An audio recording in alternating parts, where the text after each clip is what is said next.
Assalamu alaikum students. Welcome to your online class. The last time we were studying the chapter classification of living things, which is chapter number 4 of your book, and we had completed that chapter, and we had done the written work and we had done the workbook as well. So today we are going to start off with a new chapter which is called ecosystems, and so for that you have to open page number 69 of your books. This is page number 69 of your books. The chapter is called ecosystems. So let's get started. So what are ecosystems? तो ecosystems क्या होता है? Ecosystems is basically the area where plants, animals and other organisms as well as weather and landscape they work together to form a bubble of life. मतलब ये कि ecosystem वो सारा area है जो जियोग्राफिकल एरिया जगह होती है, वो जगह जहाँ पे प्लांट्स और एनिमल्स जो होते हैं वो रहते हैं और वो एक ज़िंदगी का एक वहाँ पे एक लाइफ बन जाती है। यानी कि वहाँ पे पानी होता है, दरख्त होते हैं, फिर वहाँ जानवर रहते हैं, प्लांट्स रहते हैं, फिर वो वहाँ पे मतलब वो किस तरह से सारी अपनी प्लांट्स जो होते हैं वो एनिमल्स जो होते हैं वो प्लांट्स के ऊपर फीड करते हैं। और उसके अलावा जो प्लांट्स होते हैं वो सनलाइट लेते हैं, अपनी फोटोसिंथेसिस का प्रोसेस करते हैं। तो ये सारा जो एक लाइफस्टाइल है मिला के प्लांट्स, एनिमल्स और ये जो जगह जहाँ पे वो रहते हैं, जहाँ पानी हो सकता है, जहाँ पे डिफरेंट तरह का वेदर हो सकता है, वहाँ पे मिला के जो है ना वो एक पूरा लाइफस्टाइल बन जाता है। तो उसको हम कहते हैं इकोसिस्टम। बेसिकली वो जगह जहाँ पे जो है जानवर और प्लांट जो होते हैं वो रहते हैं, उसको कहते हैं इकोसिस्टम। तो अगर आप अपनी बुक का पेज नंबर 71 ओपन करेंगे तो वहाँ डेफिनेशन लिखी है इकोसिस्टम्स की, लिखा हुआ है what are ecosystems. Ecosystems are made up of organisms, यानी जितने भी लिविंग ऑर्गेनिजम्स हैं। लिविंग ऑर्गेनिजम्स में कौन कौन सी चीज़ें आती हैं? एनिमल्स, प्लांट्स और ह्यूमन बींग्स। ठीक है। द फिजिकल इन्वायरमेंट, फिजिकल वो चीज़ होती है जिसको आप टच कर सकते हो, फील कर सकते हो। फिजिकल इन्वायरमेंट यानी जैसे वो ज़मीन है, पौधे हैं, उनके अलावा उनका जो सारा जब बारिश होती है उसका पानी, हर चीज़ ऐसी चीज़ जो उसको हम टच कर सकते हैं। ठीक है। उनका फिजिकल इन्वायरमेंट सराउंडिंग देम, जहाँ वो रहते हैं, जिस जगह पे जो जानवर है, जैसे वो एक फील्ड में रहता है तो वो उसका एक फिजिकल इन्वायरमेंट बन जाता है। और उनके दरमियान वो इंटरेक्ट कैसे करता है, यानी वो कैसे वो खाता कैसे है चीज़ों को, वहाँ किस चीज़ पे फीड करता है, वो किस तरीके से वहाँ रहता है और उसका उस इन्वायरमेंट के साथ इंटरेक्शन कैसा होता है। तो ये सारी चीज़ें जो होती हैं मिला के इकोसिस्टम्स बनाती हैं। ठीक है। अब आप पेज नंबर 72 पे चले जाओ अपनी बुक की, page number 72। Open your page number 72 of your science books. So जब आप अपना पेज नंबर 72 ओपन करोगे तो आपको ये पेज नज़र आएगा। आप यहाँ से मैं रीड करना शुरू करती हूँ। Ecosystems can be as large as a sea or as small as a pond। ठीक है। यानी एक बहुत बहुत बड़े भी हो सकते हैं और बहुत छोटे भी हो सकते हैं, यानी डिपेंड करता है कि जानवर कहाँ रहता है। क्योंकि एक सी एक समंदर है जहाँ पे एक पूरी एक लाइफ है, एक पूरा एक वहाँ पूरा एक इकोसिस्टम, यहाँ पूरा एक फिशेस रहती हैं, different type of sea creatures रहते हैं, डिफरेंट डिफरेंट जो भी वहाँ पे प्लांट्स हैं। तो पूरा एक इसी तरह एक छोटा सा पॉन्ड होता है, वहाँ पर भी जो फ्रॉग्स होते हैं वो रहते हैं, वहाँ पे भी छोटे छोटे और इंसेक्ट्स रहते होंगे। इसके अलावा छोटी फिशेस रह सकती हैं वहाँ पे उसके अंदर भी प्लांट्स होते हैं, तो वो भी एक इकोसिस्टम बन सकता है। तो बहुत बड़ा भी हो सकता है और बहुत छोटा भी हो सकता है। They are made up of organisms, the physical environment that surrounds them and also their interactions। ठीक है। इंटरेक्शन का मतलब होता है कि आपस में एक दूसरे के साथ कैसा उनका मतलब एक दूसरे से बातचीत करना, एक दूसरे से इन टच रहना, एक दूसरे से एक और दो बंदों के दरमियान जब आपस में कोई भी बातचीत, किसी तरह का राब्ता होता है, कोई कम्युनिकेशन होती है, तो उसको हम कहते हैं इंटरेक्ट कर रहे हैं। ठीक है। किस तरीके से वो आपस में रहते हैं, ये सारा इंटरेक्शन इसको कहते हैं। तो ये बेसिकली होता है इकोसिस्टम। तो यहाँ पे क्या लिखा हुआ है? Think about it. When you look at a forest you may observe the water, the trees, the rocks, the moss, the feel, the breeze and the warmth of the sunlight. ठीक है। But do you ever consider about everything works together to actually creates a forest? What about a desert और an ocean? But do you ever consider how everything. ठीक है।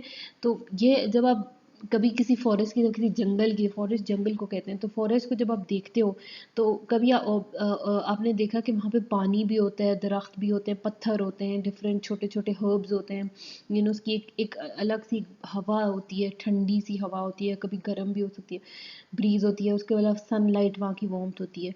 तो ये इनका कहने का ये मतलब है कि कभी आपने ये चीज़ सोची है कि कैसे वो मिल के ना एक फॉरेस्ट कैसे मिल के बनता है इन सारी चीज़ों से।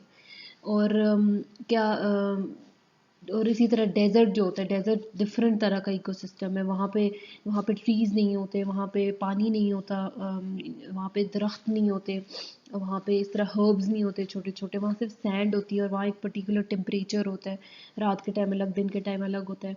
इस तरह ओशन का अपना इकोसिस्टम है। सो ये सारी चीज़ें जब एक दूसरे की चीज़ें मिला के ना, तो वो एक इकोसिस्टम बनाती हैं। ये सारी जैसे छोटी छोटी सारी चीज़ें मिला के इकोसिस्टम बनता है। तो biotic and abiotic factors. All ecosystems are made up of abiotic यानी non living and biotic living factors. यानी ये जो इकोसिस्टम्स बनते हैं, डिफरेंट जगह जो बनती हैं, इनमें दो चीज़ें आती हैं। एक वो चीज़ें होती हैं जो लिविंग थिंग्स हैं, और एक चीज़ें यानी नॉन लिविंग थिंग्स हैं, मतलब जो जिंदा नहीं होती, और जिसको एबायोटिक कहते हैं। दूसरी जो बायोटिक हैं, जो लिविंग थिंग्स हैं। तो इन सारी बायोटिक और एबायोटिक चीज़ों को मिला के एक इकोसिस्टम बनता है। सो all ecosystems, they are made up of abiotic, which means non-living, and biotic means living things, living factors. So let's study biotic factors. Biotic factors that include living things like animals, plants, and fungi and bacteria are known as living components of an ecosystem. ठीक है, तो biotic यानी कि living, biotic मतलब living.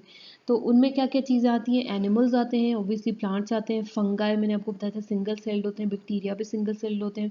They are known as living components of an ecosystem, यानी वो जिंदा है बिकॉज वो फूड लेते हैं, वाटर लेते हैं, रिप्रोड्यूस करते हैं, मूव करते हैं। इसके अलावा वो जो है वो ग्रो करते हैं।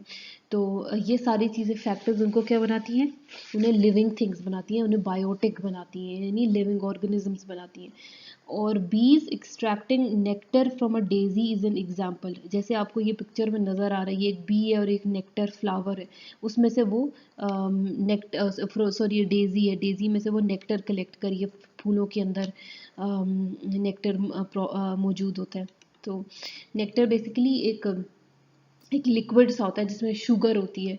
तो वो फ्लावर्स के अंदर होता है, जिसकी वजह से पॉलिनेशन होती है। ठीक है, जब वो एनिमल्स होते हैं डिफरेंट, जैसे बीज होती हैं, वो उसको कलेक्ट करती हैं डिफरेंट फ्लावर्स में से, वो शुगर टाइप वो कलेक्ट करती हैं। जब वो इसी तरह हनी बनता है, जब हनी बीज होती है वो जाकर नेक्टर कलेक्ट करके वो शुगर टाइप एक लिक्विड होता है, वो फिर उससे हनी बनाते हैं। ठीक है, तो from a daisy this animal is eating sugar from the plant, it is transferring energy from one organism to another. ठीक है, यानी अब ये जो बी होता है, अब हर चीज़ को एनर्जी चाहिए। जितनी भी लिविंग ऑर्गेनिजम्स होते हैं, they need energy to survive, उनको they need energy to live, उनको ज़िंदा रहने के लिए एनर्जी चाहिए होती है। तो वो यहाँ पे क्या हो रहा है कि एक ऑर्गेनिज्म से, ये भी लिविंग ऑर्गेनिज्म है और ये बी भी लिविंग ऑर्गेनिज्म है, तो एक एक ऑर्गेनिज्म से दूसरे ऑर्गेनिज्म तक वो क्या जा रहा है, वो एनर्जी ट्रांसफ़र हो रही है। ठीक है, इट इज़ ट्रांसफर, ये एनर्जी एक दूसरे, ट्रांसफर एनर्जी का मतलब है दूसरी जगह मुंतकिल हो रही है। It is getting transferred from one organism, living organism to another living organism. ठीक है, तो उसके बाद क्या है? By products are a part of biotic factors. An example is animal waste और leaves falling off a trees. तो by product क्या होता है? ठीक है, जब आप कोई चीज़ बना रहे होते हो, जब आप कोई प्रोडक्ट बना रहे होते हो, दो चीज़ों को मिला के या कोई केमिकल रिएक्शन कर रहे होते हो, तो उसकी आप उसका कुछ रिजल्ट एक्सपेक्ट कर रहे होते हो। तो लेकिन जब उसके अलावा कोई रिजल्ट आ जाता है जो उसका आप एक्सपेक्ट नहीं कर रहे होते हो, उसके अलावा कोई रिजल्ट प्रोड्यूस हो जाता है जो एक्स्ट्रा होता है, जो अननेसेसरी होता है, जो रिक्वायर्ड नहीं होता, उसको हम कहते हैं बाय प्रोडक्ट। ठीक है, तो बाय प्रोडक्ट जैसे इंसान एक खाना खाता है, तो जब वो स्टूल पास करता है, वो इसका एक बाय प्रोडक्ट है विच इज़ अननेसेसरी, तभी उसको वेस्ट कहते हैं, वो बाहर चला जाता है। इसी तरह ये बर्ड्स भी प्रोड्यूस करते हैं। और प्लांट्स कैसे बाय प्रोडक्ट्स प्रोड्यूस करते हैं? वो अपने लीव्स को शेड करते थे, क्योंकि वो लीव्स अननेसेसरी होते हैं, वो एक्स्ट्रा होते हैं, वो उन्हें यूज़ नहीं कर रहे होते हैं। तो वो जब ड्राई होते हैं, जब वो नीचे वो घिर जाते हैं, तो वो उनका एक बायो प्रोडक्ट होता है। ठीक है, बायो प्रोडक्ट की एग्जांपल जैसे एनिमल का वेस्ट होता है, और जो लीव्स ट्रीज और ये जो फ्लावर प्लांट्स का जो वेस्ट होता है वो क्या होता है, जो ये जो उनकी ब्रांचेज होती हैं वो सूख के नीचे गिर जाती हैं, या फिर उनके लीव्स जो होते हैं ड्राई होकर नीचे गिर जाते हैं, ये बायो प्रोडक्ट होता है। The fungus that is growing on a tree and the tree itself is classified as biotic factors. ठीक है, ये जो फंगस होती है, क्योंकि ये भी लिविंग ऑर्गेनिज्म है, हमने बैक्टीरिया फंगस, ये लिविंग ऑर्गेनिज्म है। ठीक है, ये जब ट्री पे ग्रो कर रही होती है, आपको दरख्त पे अक्सर नजर आएगी, थोड़ी ग्रीन कलर की भी होती है फंगस। मैं आपको एक मिनट पिक्चर दिखा देती हूँ कि आपको ये आपको बल्कि इसमें नज़र आ रही है, ये फंगस ग्रो कर रही है, ये भी लिविंग ऑर्गन, क्योंकि ग्रो करती है तो ये भी ऑब्वियसली लिविंग ऑर्गन। जो चीज़ ग्रो कर रही होती है खुद ऑटोमेटिकली, उसको किसी चीज़ की ज़रूरत नहीं होती सहारे की, खुद से ग्रो करती है, वो लिविंग ऑर्गेनिज्म होती है। तो ये फंगस इसके ऊपर ग्रो कर रही है ट्री के ऊपर, तो इसकी तो ये भी क्या है, ये एक बायोटिक फैक्टर है। बायोटिक और एबायोटिक में क्या है, बायोटिक लिविंग थिंग्स, तो फंगस भी एक बायोटिक फैक्टर है। Okay. Some other bioproducts include honey, urine and other waste like dead animals. ठीक है, तो और बायोप्रोडक्ट कैसे होते हैं कि हनी भी एक बायो प्रोडक्ट है। जब आप ये जो नेक्टर कलेक्ट होता है तो उसमें से हनी बनता है। यूरिन जब एनिमल्स जो होते हैं या ह्यूमन बींग्स भी होते हैं, तो वो जब यूरिन एक वेस्ट प्रोडक्ट है, वो भी एक बायो प्रोडक्ट है जो कि अननेसेसरी होता है और इसलिए वो बाहर आ जाते हैं। उस तरह डेड एनिमल्स, कभी कभी जो एनिमल्स होते हैं वो डेड होते हैं, तो वो भी एक बायो प्रोडक्ट होता है। Other biotic factors include interactions like mutualism, disease, decomposition, breathing, parasitism, and predator and prey. तो म्यूचुअलिज्म का क्या मतलब है कि एक दूसरे के ऊपर जैसे डिपेंड तो नहीं करते, लेकिन एक दूसरे से जैसे फ़ायदा उठाते हैं आप। अब जैसे ये बी है, ये इससे एनर्जी ले रही है और ये भी इससे एनर्जी ले रहा है, एक जगह से एनर्जी दूसरी जगह ट्रांसफर। जब ये नेक्टर अपना निकालेगा, फिर वो नया नेक्टर प्रोड्यूस करेगा, तो एक दूसरे पर जो डिपेंड करने, एक दूसरे का सोर्स बन जाते हैं, वो एक दूसरे से फूड लेते हैं, शेल्टर लेते हैं। जैसे जैसे एक बड़ा सा ट्री ग्रो करेगा, तो कुछ बर्ड्स आके उस ट्री में अपना नेस्ट भी बना लेंगे, उससे नीचे कुछ जानवर आके साए में भी बैठ जाएंगे। तो ये एक म्यूचुअलिज्म है, यानी एक दूसरे से फ़ायदा उठा रहे हैं। डिजीज़ भी बायोटिक फैक्टर है। मतलब कि जब जो जिंदा चीज़ें होती हैं वो क्या होती हैं, बीमार भी होती हैं, डीकम्पोज होती हैं। डीकम्पोज का मतलब होता है, डीकम्पोज का मतलब होता है मतलब सड़ जाना, गल जाना, ख़राब हो जाना, डिके हो जाना, रॉट हो जाना, मतलब ख़राब हो जाती हैं जब चीज़ें। ब्रीदिंग यानी सांस लेना।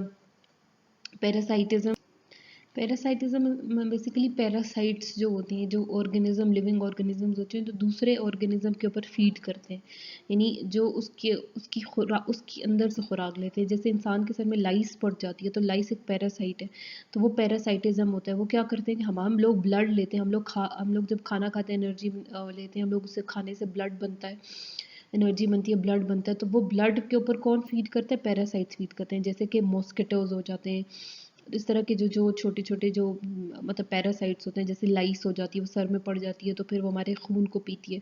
तो वो पैरासाइटिज्म इसको कहते हैं कि जब एक और जो हम होते हैं वो उसके होस्ट होते हैं, और वो पैरासाइट होता है, यानी वो हमारे खून के ऊपर फीड कर रहा होता है।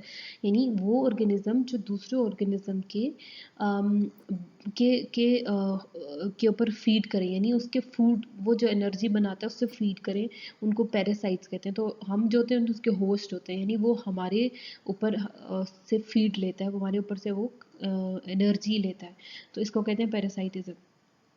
इसी तरह प्रीडेटर और प्रे होता है। प्रीडेटर जो जब एनिमल एक दूसरे एनिमल्स को खाते हैं, तो वो प्रीडेटर होता है जो खा रहा होता है, और जो उसको जिसको वो खा रहा होता है वो प्रे होता है।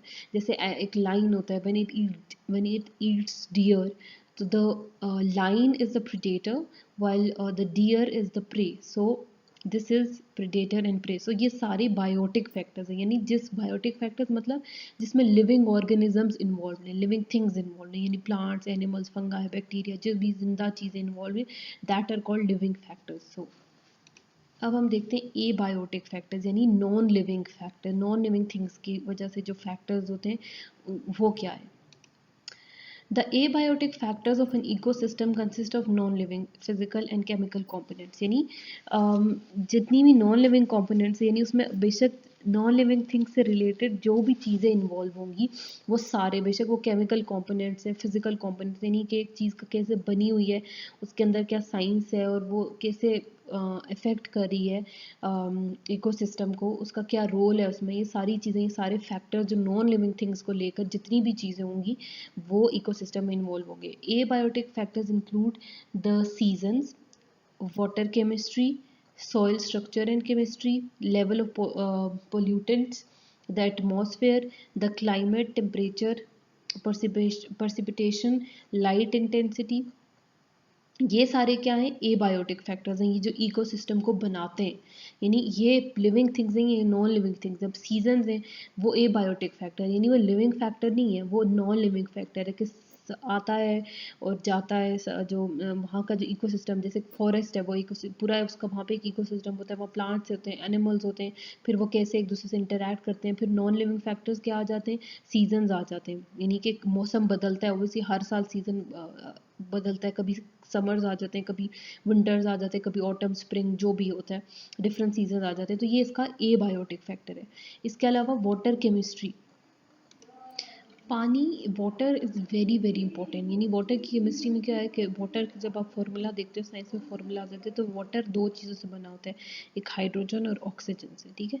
और वाटर बहुत सारी डिफरेंट शेप्स ले सकता है, जैसे आपको पता है वाटर लिक्विड भी हो सकता है, सॉलिड भी हो सकता है, गैस की फॉर्म में भी इवेपोरेट भी कर जाता है वो।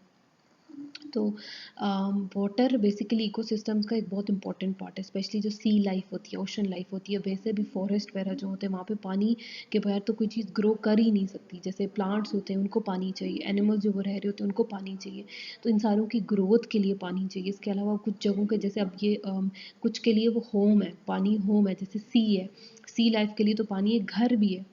तो और इसके अलावा ये सारे जो पानी होता है, ये न्यूट्रिएंट्स और मिनरल्स प्रोवाइड करता है उन सारी लाइफ को। तो वाटर जो एक बहुत इंपॉर्टेंट फैक्टर है, जो इकोसिस्टम है, जितने भी प्लैनेट्स में इकोसिस्टम है, उनका एक बहुत इंपॉर्टेंट फैक्टर है, और ये एबायोटिक फैक्टर है। ओबियसली ये लिविंग थिंग तो नहीं है ना, ये नॉन लिविंग थिंग है, तो ये नॉन लिविंग फैक्टर जो है ये उसका है। इसके अलावा सॉइल स्ट्रक्चर एंड केमिस्ट्री, यानी कि सॉइल जो होता है, सॉइल स्ट्रक्चर मतलब कि किस तरह की मिट्टी, मिट्टी के भी फैक्टर्स होते हैं, डिफरेंट डिफरेंट डिफरेंट तरह की मिट्टी भी होती है, तो उसका स्ट्रक्चर भी इंपॉर्टेंट होता है। ये इंपॉर्टेंट, ये सारी चीज़ें जो मतलब एक ज़मीन के ऊपर ही प्लांट्स उगते हैं, ज़मीन के ऊपर ही पानी भी है, सॉइल के ऊपर ही प्लांट्स जो होते हैं वो डेवलप ग्रो करते हैं। अगर अच्छा सॉइल नहीं है तो प्लांट्स भी सही तरह ग्रो नहीं करेंगे, तो उसकी क्या केमिस्ट्री, वो कैसे, वो सॉइल कैसा यूज़ हो रहा है, ये भी एक फैक्टर है। पोल्यूटेंट्स मतलब कि जो ये जो गंदगी वगैरह है, मतलब वो सारी चीज़ें, वो सारी चीज़ें पोल्यूटेंट मतलब वो सारी चीज़ें जो पानी और जितने भी एटमॉस्फेयर है उसको गंदा करती हैं, उनको कहते हैं पोल्यूटेंट्स, यानी जो पोल्यूशन क्रिएट करती हैं, जो ऐसे सब्सटेंसेस जो पोल्यूशन से फोग होती है, जैसे ये जो धुआं होता है गाड़ियों का, ये भी एटमॉस्फेयर को ख़राब करती है। इसी तरह जब पानी में मट्टी, अगर गंदी मट्टी होगी उसको पानी में मिक्स करेंगे तो पानी भी गंदा हो जाएगा। तो इसी तरह के कितना लेवल ऑफ पोल्यूटेंट्स है, ये सारे एबायोटिक फैक्टर्स। इसके अलावा एटमॉस्फेयर, ये आबो हवा जो होती है कि साफ़ है, गंदी है, वहाँ पे कुछ मतलब किस तरह वहाँ पे कोई ऐसी चीज़ तो नहीं जलती जिसकी वजह से आबो हवा ख़राब हो जाती है। इसके अलावा मतलब अगर जानवर ज़्यादा अपनी वेस्ट, जानवरों का वेस्ट ज़्यादा होगा, अगर वहाँ पे डिके और डिकम्पोज होंगी ज़्यादा चीज़ें, तो वहाँ एक सर्टेन अमाउंट ऑफ स्मेल भी आ जाएगी, बैक्टीरिया ज़्यादा ग्रो करना शुरू हो जाएगा, ये सारी चीज़ें। इसके अलावा क्लाइमेट मतलब वेदर किस तरह का है, मौसम कैसा है, टेम्परेचर वहाँ का कैसा है, ठंडा है, ज़्यादा गर्म है, ठीक है। प्रेसिपिटेशन का मतलब होता है जो, जैसे जो पानी होता है वो कोई चीज़ नीचे की तरफ जब आ रही होती है, जब आसमान से जब नीचे की तरफ बारिश आ रही होती है या स्नो आ रही होती है, तो ये सारी चीज़ें प्रेसिपिटेशन में शामिल होती हैं। नहीं, जो पानी जो एक तो बर्फ़ की सूरत में नीचे आता है और एक बारिश की सूरत में आता है, ये प्रेसिपिटेशन है, ठीक है। इस ये एक तो ये प्रेसिपिटेशन है। दूसरा ये होता है कि जब आप केमिकल कोई एक्टिविटी परफॉर्म करते हो, जब आप कोई केमिकल रिएक्शन परफॉर्म होता है, तो उसमें जब सॉलिड जो होता है वो जब नीचे आके जब आप सॉल्यूशन आप किसी पानी में सपोज कोई चीज़ मिक्स कर रहे हो, और जब वो नीचे आके कोई चीज़ सॉलिड जो होता है वो नीचे बॉटम पे बैठ जाता है, तो उसको भी हम प्रेसिपिटेशन कहते हैं, ठीक है।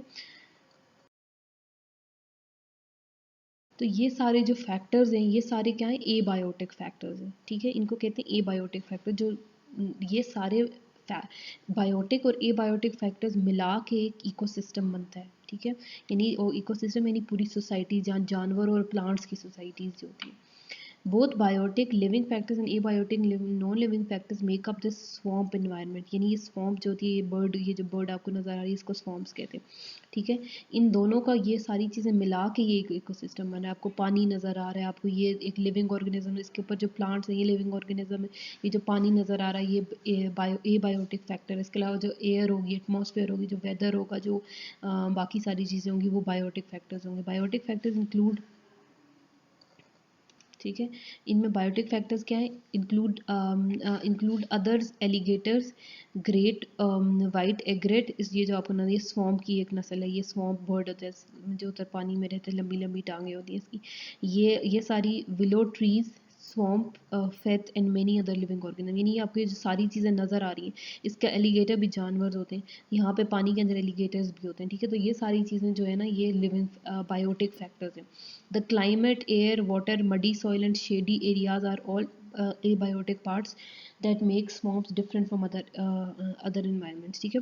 तो ये क्योंकि ये अब जैसे एक काऊ होती है, वो फील्ड में रहती है, वो घास खाती है, उसका उसका इकोसिस्टम अलग है। अभी इसका इस इकोसिस्टम अलग है, ये यहाँ रहता है जहाँ पानी है, मडी सॉइल, मडी वाटर है, यहाँ पे इस तरह के ये प्लांट्स ग्रो करते हैं, यहाँ पे एलिगेटर भी रहता है, यहाँ का एटमॉस्फेयर डिफरेंट है। तो ये सारे बायोटिक फैक्टर्स जो होते हैं ना, ये इस एनिमल को बाकी एनिमल से डिफरेंट बनाते हैं, यानी इसका जो घर के रहने का तरीका है, रहने की जगह है, वो उसका जो इकोसिस्टम है वो सारा अलग है। तो स्टूडेंट्स यही आज हम पढ़ेंगे, सिर्फ इतना ही हम अभी पढ़ते हैं। और then what we will do is, अभी आप लोग अपनी पेज नंबर, मुझे आई होप दैट आप लोगों को ये समझ आ गया, आई hope that you have understood it. आज हमने पढ़ा इकोसिस्टम्स क्या होते हैं, उनमें उनके कौन कौन से फैक्टर्स होते हैं, बायोटिक एबायोटिक फैक्टर्स के बारे में।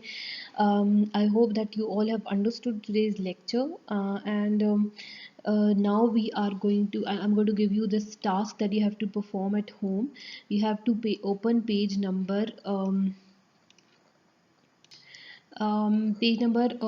75 of your book, which is this page. This is your book, activity number 1, and this is page number 76. So the question is, look at the picture of a farm ecosystem. So can you see the farm ecosystem, and complete the chart on the next page. So by looking at this picture, you are going to complete the chart on the next page. So आपने बताना है कि इसमें abiotic कौन सा है और biotic कौन सा है, यानी इसमें बायोटिक फैक्टर्स कौन से और एबायोटिक फैक्टर्स कौन से। On the chart list the abiotic factors and the biotic factors in the correct column. अपने जो एबायोटिक फैक्टर्स है वो यहाँ लिखने हैं और जो बायोटिक फैक्टर्स हैं वो इस कॉलम में लिखने हैं।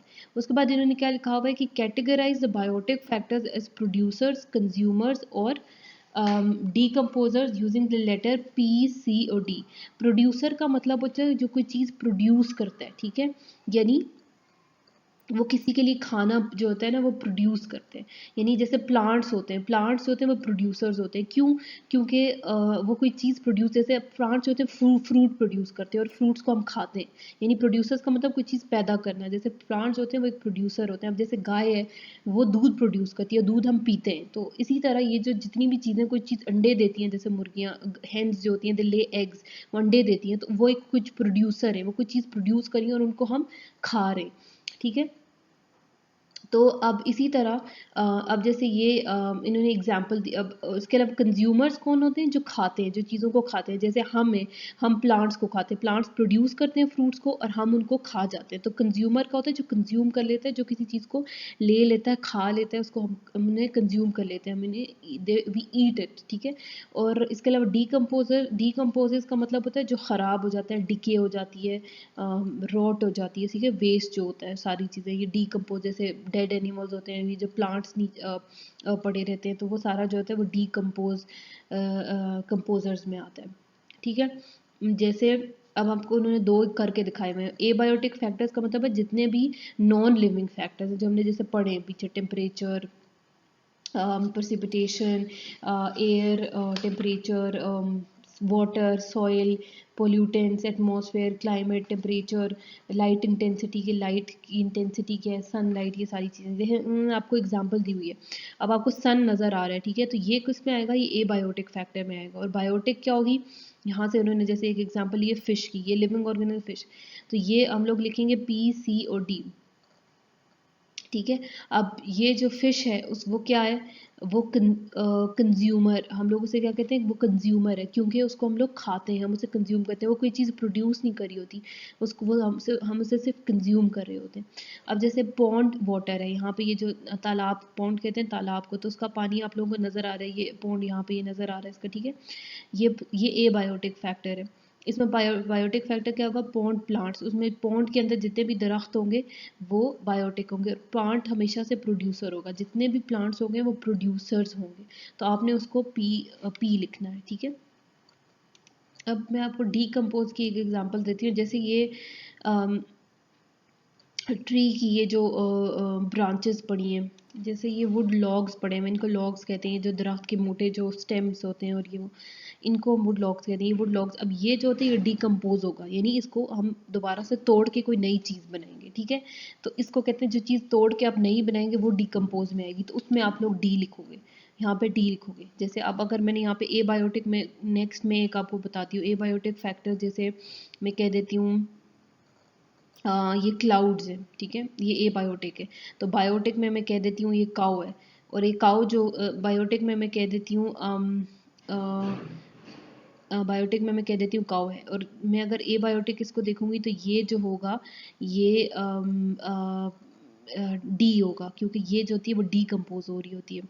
अच्छा, लेकिन आप लोगों ने काम करना है कि क्योंकि इन्होंने ऊपर ये लिखा हुआ है क्वेश्चन में कि कैटेगराइज द बायोटिक फैक्टर्स, आपने सिर्फ इनको देखना है, इनको आपने, जब आपने पी, सी और डी लिखना है ना, प्रोड्यूसर, कंपोजर और डीकम्पोजर्स, तो आपने इस वाली कैटेगरी को देखना है, इसको नहीं देखना, ठीक है, इसको नहीं देखना। तो इसमें जो भी आप देखोगे तो वो प्रोड्यूसर, जैसे फिश है वो कंज्यूमर है क्योंकि हम उसे खा रहे हैं, प्लांट्स जो होते हैं वो प्रोड्यूसर होते हैं। तो अब इसमें जो होते हैं वो डीकम्पोजर कौन सा होगा, हम लोग देख लेते हैं यहाँ पे। तो डीकम्पोजर्स में जो चीज़ें आएंगी वो होंगी जैसे जैसे कोई फंगाई है, बैक्टीरिया जो किसी चीज़ को ख़राब करती हैं, किसी चीज़ को, जैसे फ्लाइज होती हैं, जैसे वॉर्म्स होते हैं, और जो डेड, जो मरी हुई, जैसे डेड एनिमल्स चीज़ें होती हैं, उनको जो होती है ना हम खा जाते हैं, डीकम्पोज कर देते हैं, ठीक है। तो डीकम्पोजर वो वाले एनिमल्स होंगे जब कोई चीज़, कंज्यूमर्स और डीकम्पोजर में डिफरेंस ये है कि कंज्यूमर जो होते हैं वो जिंदा चीज़ों को भी खाते हैं उनको वो करके, और डीकम्पोजर जो होते हैं वो मरी हुई चीज़ों को फीड करते हैं। तो आपने इनमें से देखना है कि इनमें से डीकम्पोजर कौन सा है जो मरी हुई चीज़ों के ऊपर फीड करता है, जैसे ये आपको नज़र आ रहे हैं, ये वॉर्म्स नज़र आ रहे हैं, ये डीकम्पोजर होगा, तो आप इसे यहाँ पर डी में लिख दोगे, ये वॉर्म्स है, ठीक है। तो इसी तरह आप लोगों ने ये जो टेबल है इसको फिल कर देना है अपनी बुक के अंदर, ठीक है। बाकी हम लोग नेक्स्ट उसमें डिस्कस करेंगे। आप लोगों को अगर कोई चीज़ कोई किसी चीज़ की समझ में नहीं आता, अगर आपको उनके नाम नहीं आते तो आप इसको ज़रा उसमें से देख लो, क्योंकि ये गर्ल है, काउ है, ये आई थिंक शीप है, हॉर्स, ये गोट है, ये शीप है, ये पता नहीं हॉर्स है, ये स्नेक है, डक है, माउस है, वॉर्म्स हैं, फिशेस हैं, फ्रॉग है, और यहाँ पे ये एक बर्ड है, ईगल है, और ये सन है, ट्रीज़ हैं, ये हाउस है, ये लॉग्स हैं, ठीक है। इसके अलावा यहाँ पे ये वेल है, ये शायद ग्रास कटर है, आई थिंक ग्रास को काटने के लिए। इसके अलावा आप लोग और चीज़ें देख लो जो आप लोगों को समझ में आती है। यहाँ पे फ्लावर्स हैं, ये ट्रीज़ हैं, ये फील्ड्स हैं डिफरेंट, ठीक है। तो बाकी ये आप लोग देख लो कि इसको आपने कैसे करना है। तो बाकी अगर आप लोगों को कुछ चीज़ समझ में नहीं आती तो आप लोग स्कूल कॉल कर लो, and I am going to answer your queries and I hope that आप लोगों को समझ आया हो लेक्चर। फिर हम लोग जो है ना नेक्स्ट में इसको कंटिन्यू करेंगे। तो टिल देन अल्लाह हाफिज़ and take care and do the work please. और ये मैं आप लोगों को ये करके, तो आप लोग जब भेजोगे तो मैं इसको चेक करके आपको वापस भेज दूँगी, ठीक है। थैंक यू, अल्लाह हाफिज़।